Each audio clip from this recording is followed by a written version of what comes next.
everybody. I'm Adrienne and this is Awaken Through Rest, an online restorative yoga studio. Today we're going to be working on a supported supine spinal twist,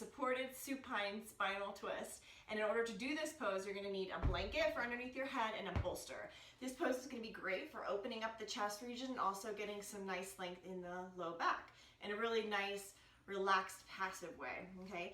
So from here, we're going to start with the bolster on the left side of the mat, and you're going to come onto your back with your knees bent. Rest your head onto the blanket, and then have the bolster right here ready for you, right at about hip height. Now, starting with the knees bent, we're going to press into the feet, lift the hips just barely, move the hips slightly to the right, 1 to 2 inches or so, and then you're going to extend the left leg straight and draw the right knee into the chest, and then allow the right knee to fall over towards the bolster.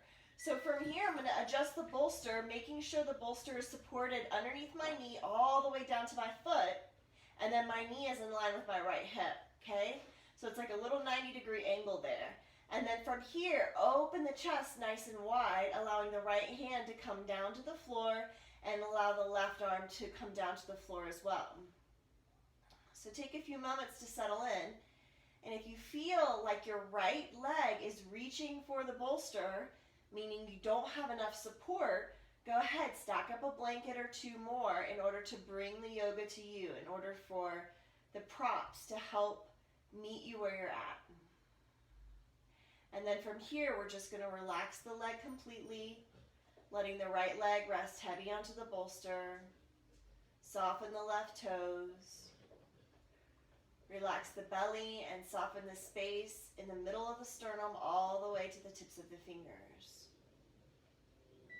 Now when you're practicing this at home or with your students, you can stay here anywhere from 3 to 5 minutes, just settling into the pose, allowing the stretch to happen to you rather than you actively seeking the stretch.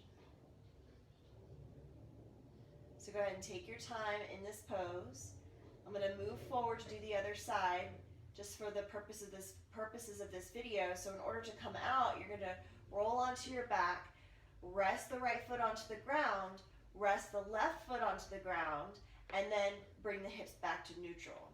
Okay, so if you wanted to, you could extend into Shavasana and rest here for a few minutes, or you can move directly to the other side, okay, where the bolster is right at hips height, right next to you, knees are bent, press into the feet, lift the hips, move them slightly to the left now, extend the right leg straight, draw the left knee into the body, okay, it's like hokey pokey, so right leg straight, left knee into the body, and then go ahead and allow the left knee and leg to drop and rest onto the bolster.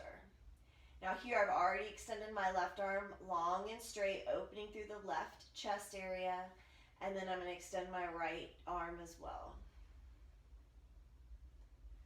Same actions here where you're softening the right toes, letting the left leg rest heavy. Relax the belly and soften the space from the center of the sternum all the way to the tips of the fingers. And then you'll hang out here anywhere from 3 to 5 minutes, settling into the pose, letting gravity and the breath help you soften and deepen the stretch. Good. In order to come out, you're going to come onto your back, left knee comes up, rest the left foot onto the ground, bend the right knee, and then bring the hips back to neutral. Okay? In order to come out completely, you're just going to roll to your right side, and then you can press to come all the way up. Okay? So I hope you have enjoyed this version of a supported spinal twist. If you know somebody who could benefit from this practice, I hope you will share and invite them to be a part of our community, and stay tuned for more videos at awakenthroughrest.com.